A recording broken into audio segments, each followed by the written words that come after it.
Hello everyone, আসসালামু আলাইকুম। সবাই কেমন আছেন? সবাইকে আমন্ত্রণ জানাচ্ছি নতুন একটা ভিডিওতে। সবাই কেমন আছেন আমার প্রাণপ্রিয় কলিজা আপু এবং ভাইয়ারা? আলহামদুলিল্লাহ, আমিও অনেক অনেক ভালো আছি আমার পরিবার নিয়ে। নতুন দিনের নতুন সময়ে আবারও চলে আসলাম নতুন একটা ছোট্ট ভিডিও নিয়ে আপনাদের সাথে। আজকে আমি বানাবো কুমড়ো পাতার বড়া। কুমড়ো পাতার বড়া বানানোর জন্য প্রথমেই আমি ডাল নিয়েছি, মসুরের ডাল। আর ডালটা কিন্তু আমি মোটা ডালটা নিয়েছি। এখন আমি ডালটা ভিজিয়ে রাখবো ঘন্টাখানেক। এখন আমি একটা ঢাকনা দিয়ে ঢেকে রাখবো। এখন নিয়ে নিলাম কুমড়ো পাতা। এখানে কিন্তু আমি চাল কুমড়া পাতাটা নিয়েছি, আর আপনারা চাইলে মিষ্টি কুমড়া পাতাটা দিয়ে করতে পারেন। আর পাতার উপরে যে সাদা অংশটুকু এটা আমি ফেলে দেব। যেহেতু আমার হাতের কাছে চাল কুমড়ো পাতা ছিল, ওইটাই আমি নিয়ে নিলাম। আর এখন পাতাগুলো আমি ভালো করে ধুয়ে নেব, যেহেতু বালি আছে আর গাছের নিচে অনেকটা বালি ছিল, তাই এখন আমি ভালো করে ধুয়ে নেব।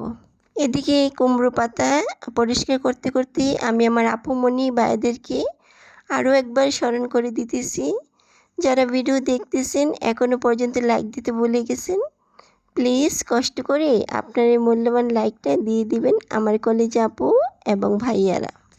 এই পর্যায়ে আমি নিয়ে নিলাম আস্ত একটা রসুন আর 3টা পেঁয়াজ আর কাঁচামরিচ। আর ডালটা যে আমি ভিজিয়ে রেখেছিলাম দেখতেছি, কারণ আরও যদি হাতে সময় থাকতো তাহলে ভিজিয়ে রাখতাম। আমি মনে হচ্ছে আধা ঘন্টার মতো ভিজিয়ে রেখেছি। যাই হোক, এখন ডালটা আমি ব্লেন্ডার জারে নিয়ে নিলাম। আর এ পর্যায়ে আমি পেঁয়াজ রসুন পরিষ্কার করে নিয়েছিলাম আর কাঁচামরিচ এখন আমি ব্লেন্ড করে নেব। আর আপনারা চাইলে শিলপাটায় বেটে নিতে পারেন, আর আমার সহজ হওয়ার জন্য আমি ব্লেন্ড করে নিয়েছি। এই দেখেন কতটুকু মিহি হয়েছে।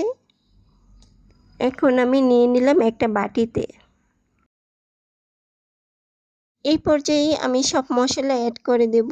এখন প্রথমে দিয়ে দিলাম লবণ, তারপর শুকনা মরিচের গুঁড়ো, তারপর হলুদের গুঁড়ো, ধনিয়া, তারপরে জিরা দেওয়ার পরে আমি আবার হাতের সাহায্যে ভালো করে মাখিয়ে নেব। যারা কখনো কুমড়ো পাতার বড়া ডাল দিয়ে খান না, একবার ট্রাই করবেন, দেখবেন অনেকটা ভালো লাগবে, অনেকটা মুচমুচে হয়। আমি কিন্তু পাতাটা ধুয়ে একটা ঝুড়িতে রেখে দিয়েছিলাম যাতে পানিটা পড়ে যায়। এখন আমি পাতাটা নিয়ে নিলাম, নেওয়ার পরে এভাবে প্রথমে ডালটা দিয়ে দেব। এভাবে দেওয়ার পরে আবার অপর পৃষ্ঠাটার মধ্যেও আমি দিয়ে দেব। তারপর নিজের যার যে ইচ্ছে মতে এভাবে দিয়ে আমি এখন সবগুলো বানিয়ে নেব।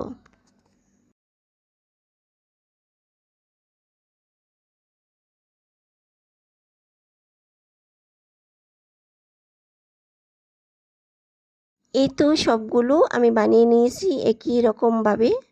এখন কিন্তু আমি একটা প্যান বসিয়ে দিলাম, আর প্যানের মধ্যে সাদা তেল দিয়ে দেব, আর তেলের পরিমাণটা আমি একটু কম দেব।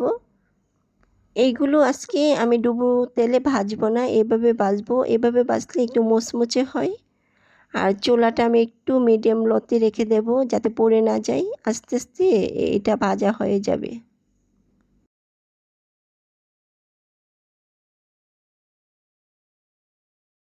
একটু পরে পরে আমি উল্টিয়ে দেব যাতে পুড়ে না যায়।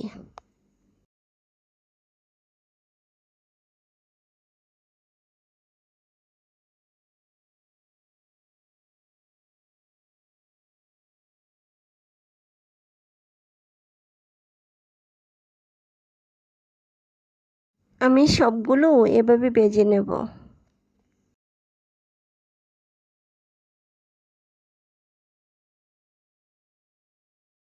এই তো দেখুন কি সুন্দর একটা কালার আসছে। আমি কিছু উঠিয়ে নিয়েছি আর পরেরগুলো আবার ভাজা করে নিতেছি। এগুলো চাইলে আপনারা এমনিতেই খাইতে পারবেন, আবার ভাত দিয়েও খেতে পারবেন, অনেকটা মজা লাগে, মুচমুচে থাকে। এইভাবে আমি সবগুলো ভাজা করে নিয়েছি, এখন উঠিয়ে নিচ্ছি। আর দেখেন কি সুন্দর কালার আসছে, খুবই খুবই মুচমুচে হয়েছে, অনেকটাই ভালো লাগছে। আর আপনারা চাইলে এভাবে বানিয়ে নিতে পারেন খুবই সহজভাবে। গ্রামে যারা আছেন তারা তো বুঝতেই পারেন এরকম কুমড়ো পাতার বড়া কী রকম মজা।